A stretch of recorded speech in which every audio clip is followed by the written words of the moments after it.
Sejam muito bem-vindos ao podcast Terra do Yoga. Meu nome é Rafael Melo e estarei aqui com vocês, compartilhando diversos assuntos relacionados ao universo do yoga dentro e fora do tapetinho. Espero que o conteúdo desta plataforma sirva como fonte de inspiração, conscientização e te ajude a sorrir mais. Então desfrutem o episódio de hoje.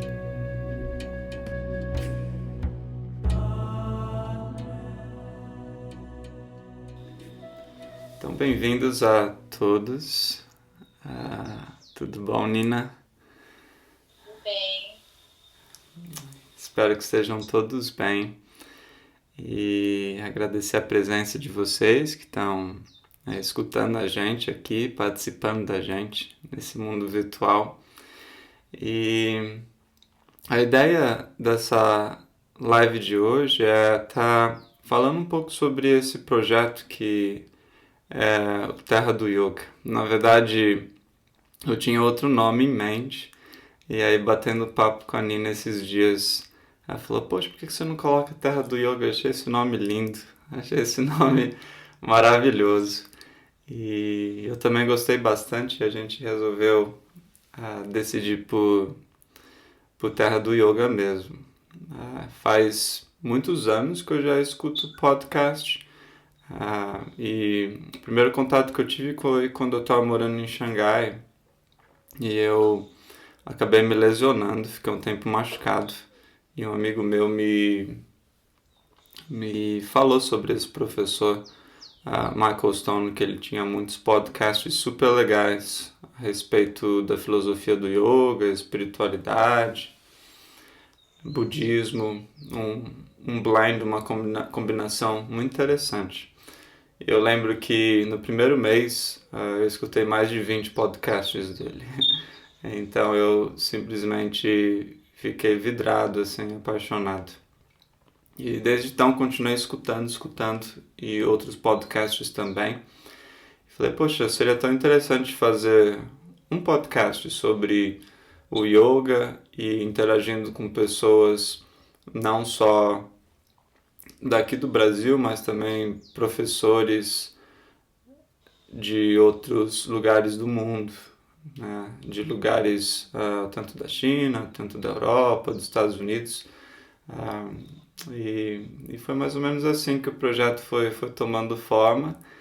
E aproveitando essa deixa agora da quarentena, que a gente acaba ficando, entre aspas, com um pouco mais tempo para colocar coisas em prática que a gente tende a estar procrastinando em virtude da agenda corrida do dia a dia, mas agora um pouquinho mais de tempo. Então esse projeto está saindo aí do forno, está vindo à tona, né?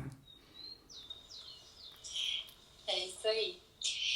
Então, nesse primeiro podcast, na verdade, eu vou estar entrevistando o Rafa.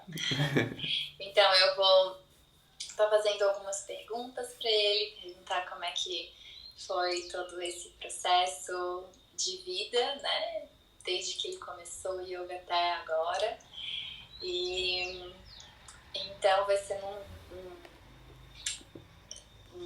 estilo pergunta e resposta, no estilo mais entrevista. Eu sei que muita gente já conhece o Rafa, muita gente já conhece um pouco da história dele, mas hoje a gente vai estar indo um pouquinho mais profundo e a ideia é que vocês tenham um pouco mais de noção de quem é esta pessoa encabeçando esse projeto do Terra do Yoga. Então, quer falar alguma coisa? Não, é porque ia ficar um pouco narcisista se fosse só eu entrando e falando sobre mim. Então, normalmente eu vou estar entrevistando as pessoas, mas hoje a gente meio que mudou essa dinâmica pra Nina tá me entrevistando, né? É um prazer. Então, vamos lá. Bom, provavelmente bastante gente aqui já sabe que o Rafa iniciou yoga quando ele era bem criança, né? Aqui no Instagram dele tem algumas fotos dele praticando criança junto com o Gabi, né? Então, eu queria perguntar pro Rafa, assim, qual que é a primeira memória do yoga na tua vida? Pode ser qualquer forma do yoga, né? Seja ele mantra, meditação ou asana. Qual que é, assim, a primeira memória que você tem dessa prática? É um pouco difícil responder essa pergunta porque tem fotos. Eu não sei se a minha memória é da foto que foi tirada daquele dia ou não. Mas eu lembro que a minha mãe tinha uma escola de yoga, bom, ainda tem, chamado Yoga Sampurna, que hoje está em Itatiba, aqui no interior de São Paulo. Mas o Yoga Sampurna primeiro foi em São Paulo, ali no bairro de Santana, perto da Voluntários da Pátria. E era uma escola pequenininha, assim, a gente subiu uma escada, tinha uma sala e tal. E eu lembro que eu praticava lá com ela e alguns adultos. Ao mesmo tempo, outra memória que eu tenho era de praticar yoga para criança no espaço da Carmen Pérez, em São Paulo, que ela é argentina, mas está no Brasil há muito tempo, também era nessa região de Santana. E a Carmen, ela dava yoga para criança junto com o teatro, com o João Soares. Inclusive o João está nativo ainda. Bom, a Carmen também são super professores. O João que trabalha de yoga para criança. E eu lembro que eu ia lá com meu irmão de final de semana. Não lembro se era todo final de semana ou um sim, um não. E a gente tinha aula de yoga para criança junto com teatro. Eu lembro. E como é que era, assim? Eu lembro que tinha uma varanda na frente da casa, tipo um terraço, que as crianças ficavam correndo de um lado pro outro, brincando. E aí entrava numa recepção. Eu acho que ela nem tá lá ainda, a escola.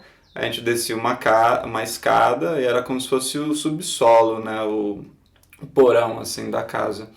E parte da aula era yoga, movimento, e parte da aula era teatro. Eu acho que o teatro vinha depois, então a gente fazia umas posturas e depois das posturas a gente criava a peça do teatro a partir das posturas, né? A postura do Legal. gato, a postura do cachorro, a postura do arado, a postura... E aí fazia toda uma peça e era mó barato. Então ia eu e meu irmão. Meu irmão devia ter uns 2 anos, 3 aninhos. Eu devia ter Nossa. uns 7, 8, 6, mais ou menos assim. Foi como começou. Legal. E o Yoga Sampurna, então, sempre teve o nome Yoga Sampurna, né? Tem quantos anos já? Bom, Mais de 20? mais de, Mais de 20. mais de 20, talvez 25, não, 20, mais de 20, 22, talvez, já é maior. E você praticava com os adultos. Era com os adultos, a prática era minha mãe, né, que foi a minha primeira, né, professora, ah, e eram os adultos e eu lá no meio, não tinha uma turma só de yoga para criança na época. E você lembra como você se sentia durante a prática? Lembra como é que você se sentia depois da prática? Porque, assim, abre um parênteses, né? Isso talvez as pessoas não saibam. Mas o Rafa, ele era, assim, uma criança super hiperativa, né? Hoje em dia a gente conhece o Rafa, assim, falando com essa voz tranquila, calma. Mas ele era uma criança bem hiperativa. Bom, depois E de como é que era praticar o yoga sendo, assim, tão Eu acho que, hiperativo? eu acho que depois de quebrar o braço, depois de quebrar o pé esquerdo, 4, 5 dedos do pé direito, de dar 5 pontos na testa, acho que eu fui me acalmando. Ah, e assim, como uma criança, eu lembro que de fato era interessante, eu gostava. Ah, e ao mesmo tempo, eu lembro que eu adorava fazer coisas que uma criança normal brasileira faz, que é jogar bola, que é brincar de pega-pega, esconde-esconde, que é Sim, correr com os sim. amigos, entendeu? Fazer esporte, jogar até videogame, essas coisas de criança. Então, Claro. o yoga era, com certeza, mesmo sendo criança, algo meio excêntrico, assim, pra mim. Né? Tipo, que é isso que eu tô fazendo aqui enquanto todos os meus amigos estão fazendo outras coisas e eu vou fazer yoga, né? Ah, Sim. mas por algum motivo eu continuei e fui seguindo e com certeza a minha mãe é a principal incentivadora e influenciadora também para que eu mantivesse a minha prática, mesmo que não diária, eu estava por osmose ali absorvendo, né, uh, todo esse contexto do yoga inserido dentro de casa, né, que ao longo dos anos Como é só que sua foi mãe. aumentando. Sim, e como é que sua mãe inseria o contexto do yoga dentro de casa? Bom, em primeiro lugar, tipo, a gente nunca entrava de sapato dentro de casa. Todo mundo achava estranho isso. Né? Agora com o Covid, tipo, é maravilhoso, né? Agora, tipo, ninguém entra com o Sim. sapato dentro de casa. Mas naquela época, no Brasil, tirar o sapato para entrar, eu lembro, bom, até hoje eu lembro que meus tios, eles achavam uma falta de respeito. Como é que eu tenho que tirar o sapato para entrar em casa, né? E isso vem de uma cultura não necessariamente indiana, mas asiática num todo, né? A gente tá na China, né? Eu tô na China há mais de 10 anos e né, a Nina mesmo tá em Hong Kong agora, morando lá. A gente não faz isso, né? Entrar com sapato, porque você pisa de sapato na sua cama, entendeu? Não, né? Então você vai ficar dentro da sua casa com toda a sujeira da rua no piso, né? Que é algo sagrado. E na Índia, quando você entra em templos, quando você entra em lugares sagrados, até mesmo na casa das pessoas, você deixa o sapato fora, né? E isso sempre existiu, que eu me lembre dentro de casa, né? Isso é algo presente. Ah, a dieta vegetariana também. Eu não era vegetariano quando era criança. Era uma luta, assim. Minha mãe, coitada, né, cozinhava, inclusive, até né, carne pra gente, mas não era com frequência, era carne branca, era menos, entendeu? Então isso tinha essa consciência alimentar, mas ela nunca chegou a forçar a gente, até que Sim. naturalmente eu e meu irmão a gente decidiu mudar a dieta. E outras coisas, né? Tipo, a gente rezava da alimentação, então ela sempre trouxe a importância de ter uma espiritualidade, independente de você seguir uma crença ou um Deus que seja um Deus Jesus, ou um Deus Alá, ou um Deus, enfim, Om, ou um Deus Shiva. Né? Então ela sempre introduzia isso na nossa vida. Né? A E questão da tinha um devoção, né? incenso rolando ali aqui, tinha a estátua ali, tinha o cantinho da meditação no quarto dela, que a gente não podia sentar na almofada, entendeu? Então tinha essas coisas ali presente, né? Então a gente ia almoçar e ela cantava um mantra, né? Lógico, cantava, recitava uma oração ah, ah, na nossa língua, né, em português, agradecendo, e ao mesmo tempo tinha um mantra ali rolando. Né? Então Sim. esse era o contexto né, que a gente foi crescendo. E,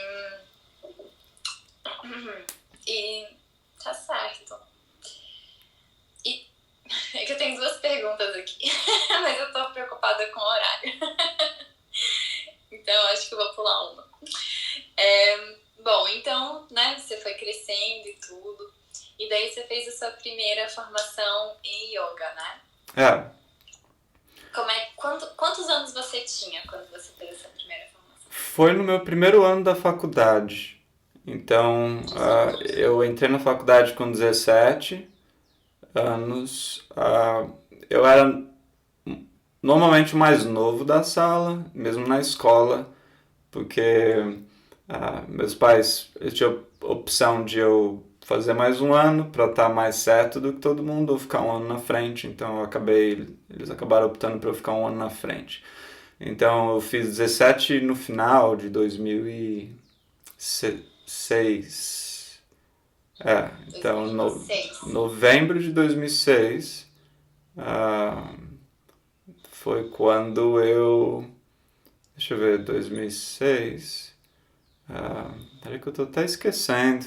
Tô péssima em matemática. Então, foi, se eu não me Eu tinha engano... 17, 18. 6, 7, 8, 9. É, exatamente isso. Então, Isso, em bom. novembro de... Obrigada. A Rô mandou aqui uma mensagem. Em Ó. novembro... Foi com 17 anos. Era o mais novo da turma. Comemoramos os 18 anos na turma da formação que fizemos juntos.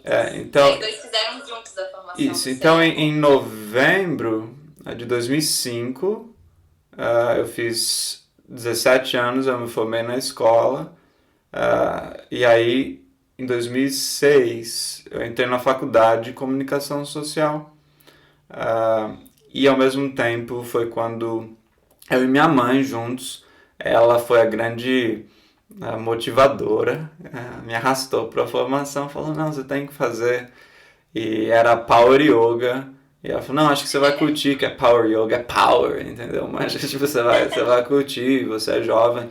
E aí eu tinha 17 anos, foi com o Anderson Allegro e o Felipe, o Fê, do Aruna Yoga, que são queridos, assim, são exemplos e inspirações pra gente, pra mim, pra minha mãe. E a gente fez junto e eu lembro que, inclusive, a minha mãe teve que assinar um documento atestando, alegando a responsabilidade a mim, porque eu era menor, entendeu?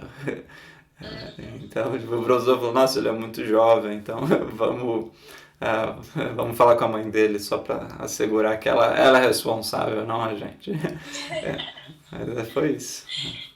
Que legal. E daí, assim que você terminou o curso de formação, você já começou a dar aula de yoga? Já estava dando aula de yoga antes? Ou você ficou só focado na faculdade? No mesmo ano do curso de formação, que foi o mesmo ano que eu entrei na faculdade, eu já comecei a dar aula. A gente já está morando em Itatiba, o Yoga Sampurna. Ele saiu de São Paulo no ano 2000, meus pais se mudaram para cá, a família toda. E eu acho que foi a partir do meio do curso, mais ou menos, mais pro meio, pro final foi quando eu comecei já a dar aula aqui na escola. Né? Minha mãe falou, pô, Rafa, você já pode começar a dar algumas aulas, né? Eu acho que... Né? E como todo mundo que é professor sabe, no começo a gente precisa de um empurrãozinho para começar a dar aula. Alguém vai e fala, não, dá aula, eu só, pô, tô pensando, não sei se é isso que eu quero fazer, pô, vai dar aula, de repente você, ok, dá aula. Então foi isso, eu lembro até das primeiras alunas, era Nara Rabeck e Erika Rossi. Você se lembra da sua primeira aula, da primeira aula que você deu? A primeira aula que eu dei eu não lembro, eu lembro talvez das primeiras aulas que eu dei, que foram onde o Yoga Sampurna era antes de ser nesse lugar novo agora na cidade. É novo entre aspas. Ele era em outro lugar. Isso. Na mesma rua, só que mais pra cima. E era bem parecido também. Tinha uma escadinha, subia, só que era só uma sala. A gente praticava... naquela época nem tinha mat, era tapete no chão. Carpete, assim? Era carpete. Em São Paulo, no Yoga Sampurna, era um carpete que foi colocado na sala inteira igual. E aqui em Itatiba é uns tapetes enrolados. Talvez a gente até tenha esses tapetes ainda. Então você botava o tapete e aí você pegava uma toalha e colocava a toalha em cima e praticava em cima da toalha. Então, tipo, para você fazer cachorro olhando para baixo, você tinha que ter um mula banda muito bom, entendeu? Porque, tipo, o assoalho pélvico, o core tinha que funcionar para fazer essas posturas no tapete. Sim, legal. E daí, então você dava aula de yoga já no Sampurna, né? Tava lá dando aula. E daí, alguns anos depois, que foram 4 anos depois, teve a China, né? Então É, vocês se mudaram.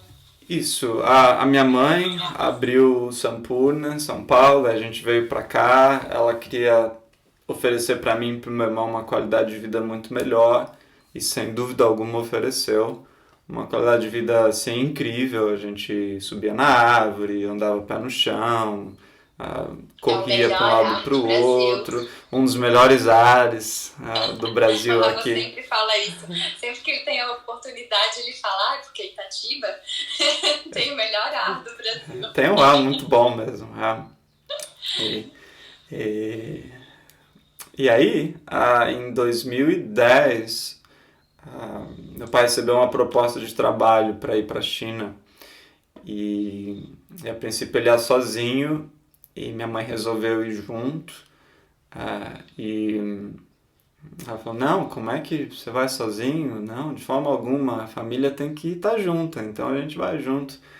E o Yoga Sampurna naquela época estava super bombando, assim. Tava, né, eu dando aula, ela dando aula, mais uma galera na Rosana, pá. Tava bem, bem, bem legal. E a gente resolveu ir, né? E eu tinha acabado de terminar a faculdade, meu irmão era mais novo.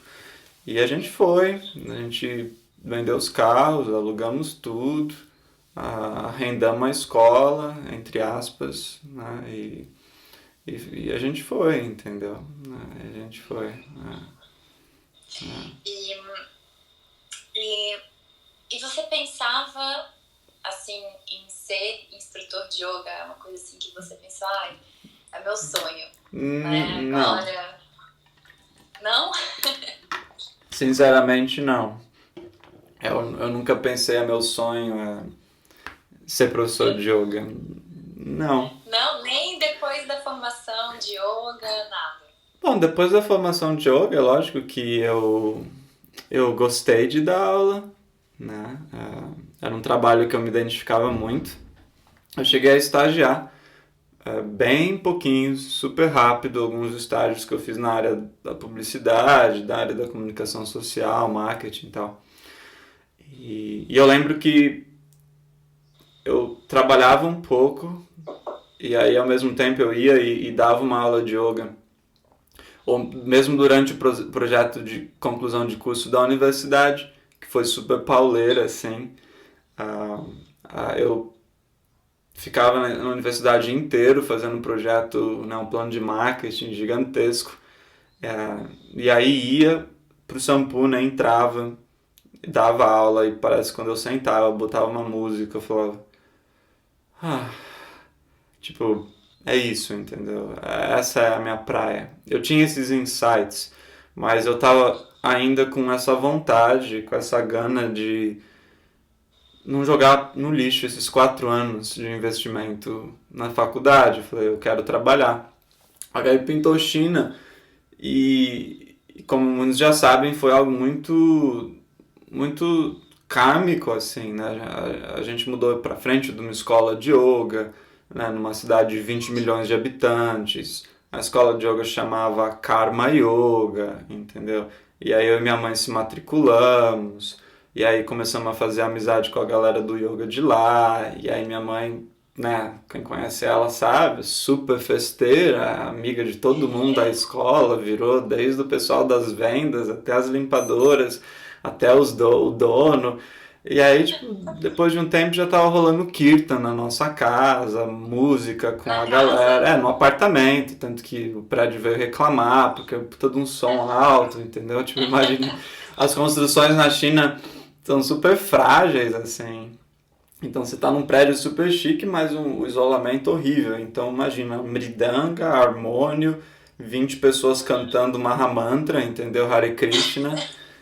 E, e aí foi fluindo, assim, né? Foi fluindo. Sim, sim. E E eu não, assim, respondendo essa pergunta, eu não pensei, assim, eu quero ser um professor de yoga. Mas Foi fluido. começou a fluir, assim, meio que o vento começou a soprar naquela direção. Eu comecei a praticar e começaram a me chamar para dar aula na China. E Sim. aí até que veio uma menina chamada Shiva e ela meio que me colocou assim na parede mesmo e falou: você tem que dar aula. Eu falei: não, eu quero experimentar outra coisa e nem falo chinês, nem falo inglês direito. Eu falei: não, mas você não é professor de yoga? Eu falei: eu sou professor de yoga. Ela falou: professor de yoga faz o quê? Aí eu ri, né? Professor de yoga dá aula. Ela falou: não importa a língua, não importa, dá aula. E aí ela cutucou meu ego e aí eu comecei a dar aula na China e foi indo. Legal. E na época você arranhava no inglês, assim, né? Não era um inglês fluente, que nem você tem agora, né? Não, meu inglês era cru, era um inglês de escola de inglês de uma vez por semana no Brasil, de um aluno não aplicado. Era o meu inglês. E que me virava, entendeu? Mas aí a Xangai é internacional, né? Você já esteve lá comigo, morou um ano lá em Xangai também. Sabe que a primeira língua vira o inglês. E aí não É. teve como. E aí tudo que eu fazia era inglês, estudava em inglês, amigos em inglês. E aí o inglês virou a primeira língua. Uhum. Sim, Mas sim. eu lembro, assim, vários erros no começo, vários erros. Eu ia dar a postura da prancha, por exemplo, que em inglês é plank, né? Plank pose. E aí eu falava board pose, de surfboard, né? O que mais? Tipo, surfboard, entendeu? Tipo, e parte dos alunos tinham inglês bom e parte dos alunos eram como se fossem brasileiros com inglês não tão bom, né? Ou chinês com inglês não tão bom. E, tipo, se o professor tá falando board pose, Board pose, então, é né? porque é, entendeu? E, tipo, e foi indo, né? E sei lá, cara. E por algum motivo eles se identificaram com a aula. Muitos, né? Entendiam o que eu falava e continuava vindo nas aulas. E é o poder do yoga, né? É verdade, é verdade. E também na época o yoga estava florescendo bastante lá em Xangai, né? Então tinha vários professores internacionais dando aula lá. Agora já mudou um pouco. Agora muitos dos professores internacionais saíram e só vão lá para dar curso, para dar workshop, né? Mas eu sinto assim, era uma época divertida, né, pra vocês, assim, tinha uma sanga legal, né, uma galera lá com o fogo do yoga, né, dando as aulas. Tinha uma egrégora, assim, foi um momento muito bom. Eu tava jovem, assim, bom. Que agora você tá velho, Agora né, eu tô vai fazer praticamente trinta e dois um anos. idoso, né? E tava com 21, 22, então tava, assim, bem na pilha da molecada, assim, né? E a gente tinha a galera do yoga, a gente ia pros parques, fazia yoga, praticava 3 vezes por dia, às vezes, e ficava Nossa. trocando ideia. A vida era dar aula de yoga e sair com a galera. Eu ia para a universidade, estudava chinês e mandarim, mas eu não queria estudar mandarim, eu queria dar aula de yoga, assim, né? Eu queria estar no yoga e aí eu estudava um pouco, mas eu queria estar fazendo, né? Tá no yoga e, e, e aí ainda assim eu estava oscilando um pouco até que a gente foi para a Índia. Minha mãe, que era o sonho dela ir para a Índia, estava esperando, sei lá, 30, 40 anos Voltou para pra ir para a Índia. Índia, a vida inteira. Era uma das, das coisas em pauta que ela colocou. Eu vou para China se eu for para Índia. Então, a Sim. partir do momento que a gente foi, o primeiro país que a gente viajou na Ásia foi o Tibete. E depois do Tibete a gente foi Nossa. para a Índia. E aí quando a gente foi para a Índia, eu fui para a Índia também, todo mundo. E aí eu voltei para a China. E aí eu parei de pensar em trabalhar com marketing e focar só no yoga. E Ai, até aí, me arrepiei. e aí foi quando, tipo, eu lembro que eu tava na China, num quarto de hotel, tinha feito uma aula de yoga em um lugar X com a minha mãe e tal. E eu mandei um e-mail pro pessoal, porque eu tinha até passado numa entrevista para trabalhar na área de marketing, numa empresa internacional. Acabei passando na entrevista, eles me contrataram, eu falei, eu tenho essa viagem, eu não tem como cancelar ela. E aí no meio da viagem eu mandei um e-mail para ele e falei, desculpa, mas pode passar a vaga para alguém que não vai rolar. E aí eu voltei, e aí quando eu voltei, aí eu se eu vou viver do yoga, eu tenho que estudar e tenho que praticar. E aí foi quando as coisas começaram a realmente, as portas começaram realmente a se abrir, né? E como é que foi, assim, essa vivência do yoga, né, em Xangai, assim? Que aspectos que você acha que você cresceu como professor?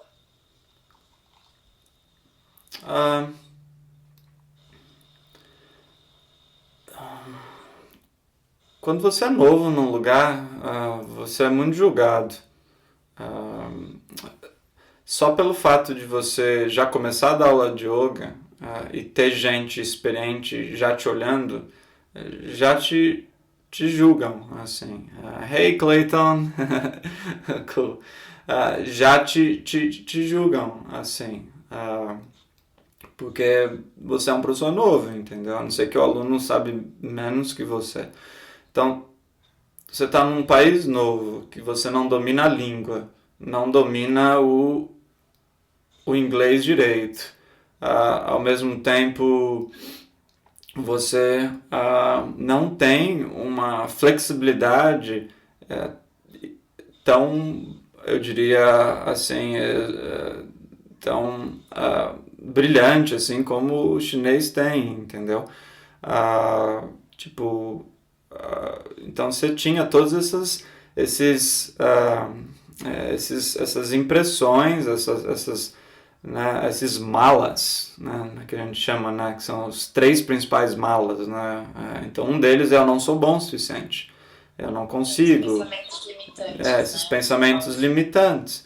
Mas aí, tipo, pô, a minha mãe, como sempre, né, me motivando, sempre falando, não, Rafa, né, aí ela até escreveu aqui, né, que eu dizia, né, mãe, o yoga me chama, o yoga está sempre...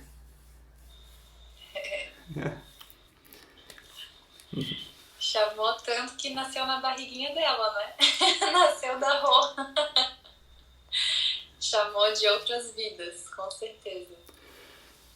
E é isso, tinha, porque não foi assim, não foi as mil maravilhas, né? Cheguei na China e fui chamado para dar yoga na melhor cidade, na melhor escola. Não, eu ia dar aula nos subúrbios, eu pegava 15 estações de metrô, comprei um skate para andar mais, eu tinha que andar mais meia hora a pé, então subia no skate para chegar mais rápido. Dava aula nos subúrbios, nas escolas assim, mais no fim do mundo, assim, né? E praticando muito asana pra galera. Porque se na língua eles não entendiam direito, talvez eles tinham que ver se eu era bom no asana, pelo menos. Então aí eu comecei a praticar mais sério também. E até que, lógico, a minha língua, eu fui dominando mais a língua e aí fui melhorando também, né, a linguística, porque para mim a habilidade maior de um professor de yoga é a fala. Entendeu? É a fala, com certeza. A fala. E sim, eu até estava lembrando agora, eu lembro de uma prática que eu fiz com você lá na Y Plus, em Xangai. Né? A Y Plus é a escola onde o Rafa tem os teacher trainings, tem as formações de yoga. E eu me lembro assim que o Rafa estava dando a aula e também falando sobre vários aspectos da prática, assim, né? E eu lembro que eu perguntei pra você depois, lembra? Amor, amor, mas você tá falando, né? As pessoas, eu não sei se as pessoas entendem, porque, tipo, eu sei que o inglês, assim, as pessoas não entendem muito bem o inglês em Xangai, não é todo mundo, eles entendem muito o básico.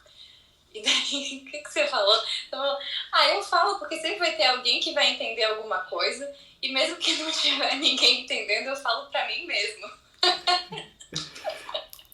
Achei É, ótimo. assim, acho que a fala no começo da aula, minha mãe sempre trouxe muito isso dentro dela, de fazer aulas de yoga com tema, né? E não passar só o aspecto físico. E acho que isso foi uma das coisas que fez o diferencial de eu dar yoga na China, Com foi certeza. trazer o lado holístico da prática, né? O que estava por Uhum, trás de todo o ciclo do yoga, né? Porque o yoga uhum, ele virou um ciclo, né? Então é um grande ciclo, né? Do que você faz, mais do que como você sente o que você faz. E trazer isso para eles, é lógico, muitos não estavam nem aí, porque uhum, não curtiam ou não curtem, e outros porque talvez não entendem. Ah, uhum. mas de alguma forma eu mantinha esse propósito, mesmo que eu perdesse alunos, entendeu? E, e como é que foi, assim, o processo de você começar a dar aula viajando, né? Como é que você virou um traveling teacher? Ah, Um viajante. com exceção desse ano, né? Com exceção Tô viajando desse pelo ano. Zoom. Enfim. Ah, tudo foi boca a boca, assim.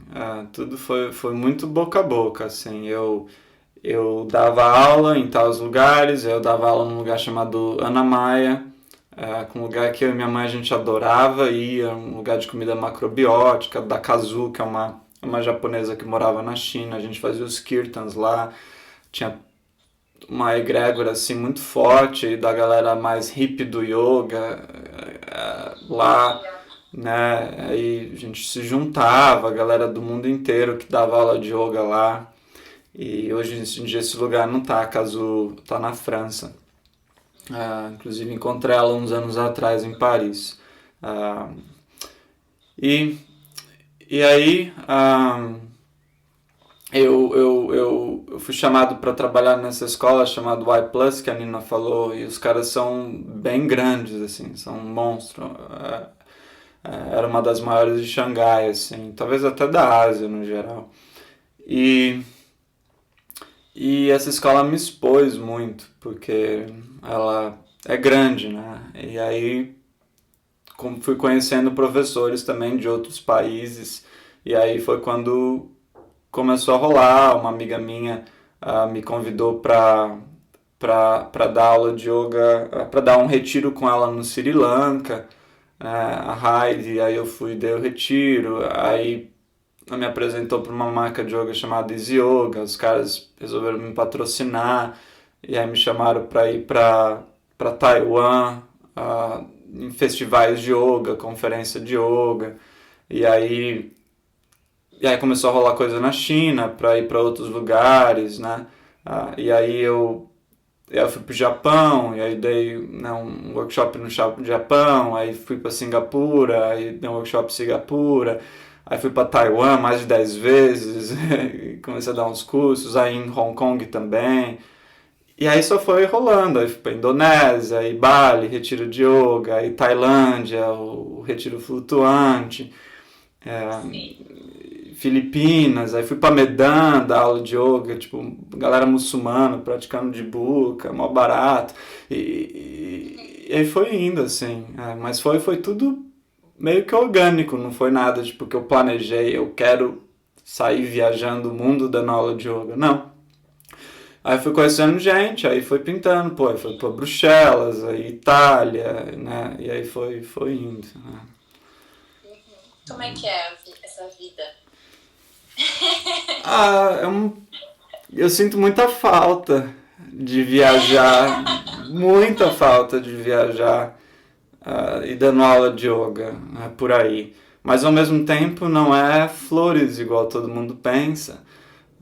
Sua prática pessoal fica bem desequilibrada, né? E, pô, você vai pra China, já fui, né, a gente estava em Xinjiang no ano passado, tipo, tem os perrengues de ser um viajante, né, dando aula de yoga, né, e não foi também, no começo, tipo, né, hotel 5 estrelas, entendeu, tudo, não, Aulas, tipo, esgotadas, né? Não é assim, não foi assim, foi, tipo, Sim. tem todo um trabalho por trás, né, tipo, você trabalhar, uns hotéis furrecas que te colocam, né, tipo, a galera vai, Ah, aí você vai comer, você é vegetariano, né? Eu fui vegano muitas vezes viajando, e aí, tipo, putz, né? Fica no 2 semanas na caminho. província de Wuhan, onde o vírus estourou na China, comendo vegano, entendeu? 2 semanas. Você vai ver quantos quilos A vocês vão gente ficou, emagrecer, né? né? A gente ficou 4 semanas, A né? gente ficou um mês lá, né? Um mês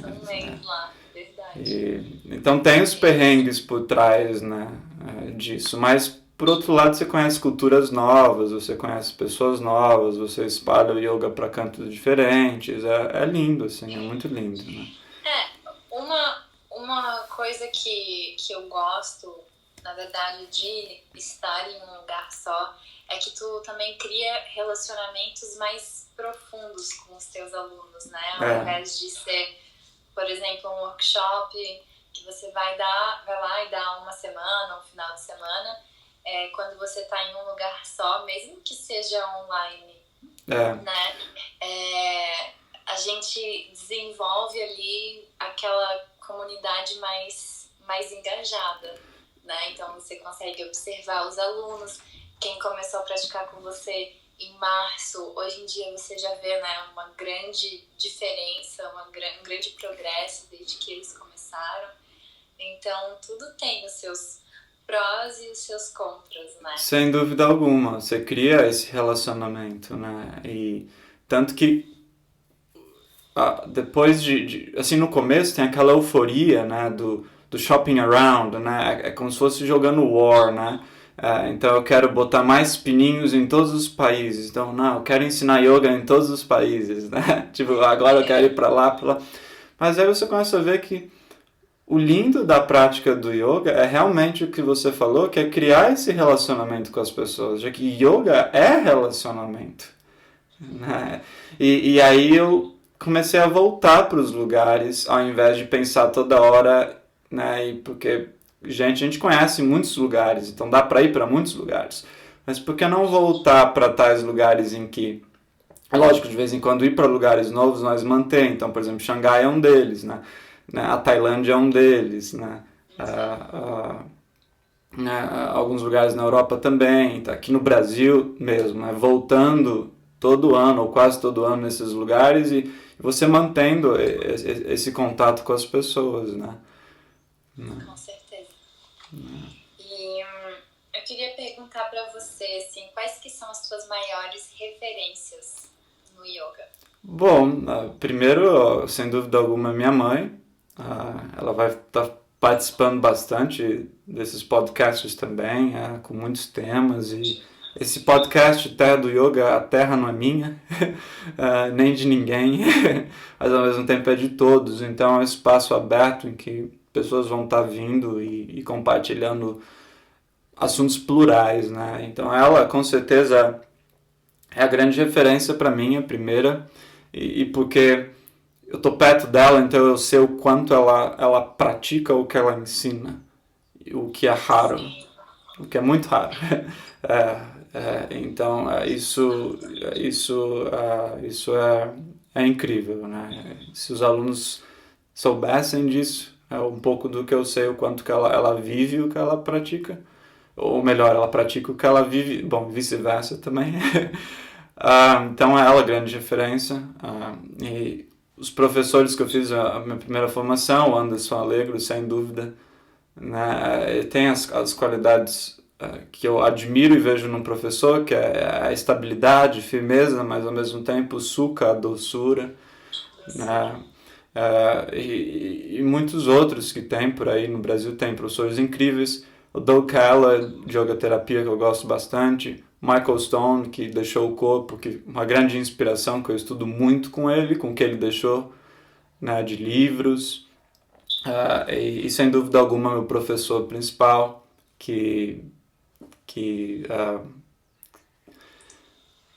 que toca lá dentro, que é o Richard Freeman, que faz acho que 8, 9 anos que eu encontrei, e desde então é o que me inspira, assim, que realmente me toca, que para mim é a incorporação muito do yoga, né? O Richard Freeman, né? Ele é a arte do yoga para mim, né? E lógico, tem muitos, né? São muitos, né? Eu não tenho zilhões de professores igual muita gente. Eu tenho um, dois e alguns outros que rodeiam, né? Igual agora, estou estudando muito com o Bob Thurman, com a Michelle, né? Budismo, né? Tantra tibetano, na linhagem do Dalai Lama, então tem outros, né, aí envolvidos, né, tem muitos, mas esses são os principais, né, o Richard, né, a minha mãe, lógico que é mais que uma professora, né. E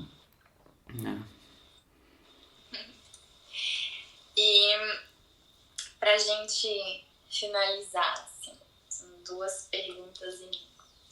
Se você pudesse dar uma dica ou uma palavra para quem está começando a praticar yoga, o que você diria?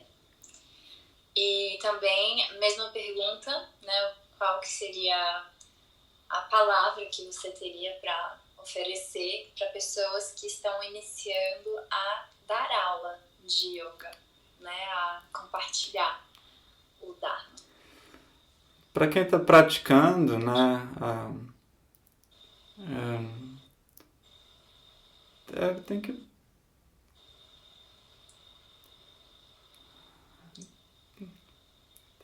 Zen Mind, né? Mantenha essa mente iniciante, né?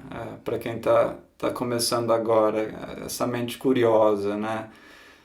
De realmente uma mente aberta, assim, né? Livre de preconceitos, de estereótipos, de julgamentos, né? Então, entra no yoga com uma mente inocente de quem está olhando um pôr do sol pela primeira vez, ou já viram a alegria de uma criança tocando na água do mar pela primeira vez, esse deslumbre, né? E tenta manter isso durante a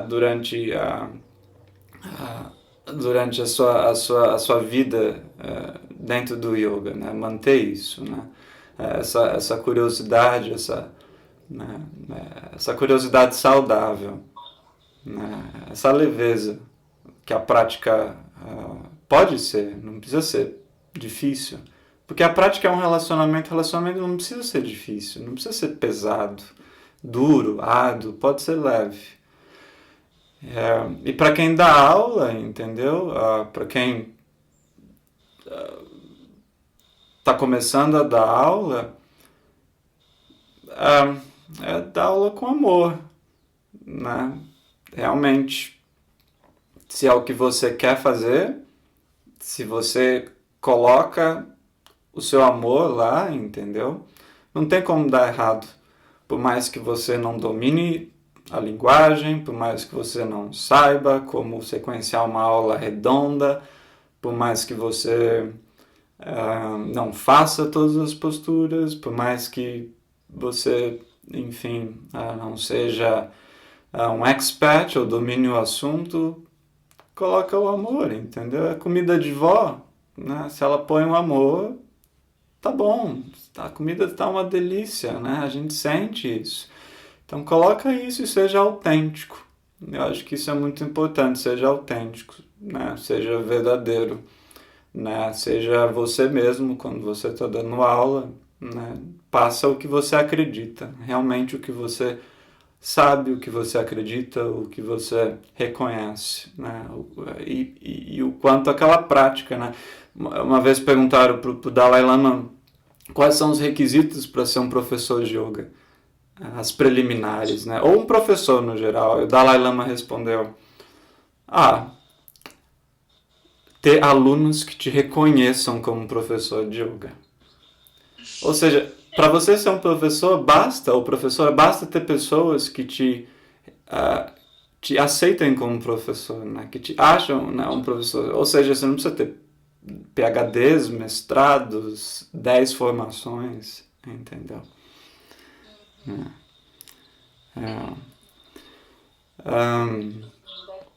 É isso. Sim. Muito bom. Muito bom. Tem alguma consideração final? A gente já está aqui nos nossos últimos 5 minutinhos. Bom. Então, se você quiser falar alguma coisa para fechar aqui o primeiro podcast. Eu queria agradecer a todos que estão ouvindo esse podcast, né, no formato live, e aqueles que estão ouvindo depois, né, a gravação. A gente vai estar colocando em diversas plataformas, né, vão ser podcasts semanais de diversos temas. Os temas vão ser tanto entrevistas com pessoas, mais alimentação, filosofia, meditação, respiração, prática, yoga na vida, yoga na política, sustentabilidade, yoga dentro e fora do tapete, mantras. Então, realmente a pluralidade do yoga, realmente essa terra do yoga que é muito rica, que é muito, muito rica e tem muita coisa para oferecer para todo mundo, né? E se pessoas tiverem perguntas, né, ou sugestões, ou algo que queira saber, a gente tem uns minutinhos finais. Se alguém quiser colocar alguma pergunta em relação, né, à live, né, que foi falado, ou sugestões, talvez, né, de próximos lives e podcasts que a gente vai estar fazendo por aqui, né? Ai, que linda. Gratidão, Pri. Gratidão, Pri. Gratidão, Rosana. Gratidão, mãe. Linda. Sucesso e luz sempre. Bom, Rafa, então, obrigada. Obrigada por estar oferecendo esse podcast para todos nós. Eu tenho certeza que a gente vai poder descobrir coisas novas através dele, que a gente vai poder realmente espalhar, né, essa semente do yoga na terra do yoga. Então, gratidão a todos que ouviram, gratidão a todos que estavam aqui comentando. É sempre bom a gente ler o que vocês têm aqui para escrever pra gente. Muito obrigada. Eu também agradeço muito, Nina, pela participação, todos vocês pela participação, Pri, Dani, minha mãe, Rosana, e a gente vai estar voltando em breve. Eu creio que a gente vai fazer no começo vários podcasts formato live também, o que é interessante, o que é bacana, aproveitar essa situação ainda da quarentena. Então é isso, pessoal. Tenham um lindo dia, um lindo sábado, um lindo final de semana. Obrigado, Aline. Obrigado a todos vocês. Um beijão. Namastê. Namastê.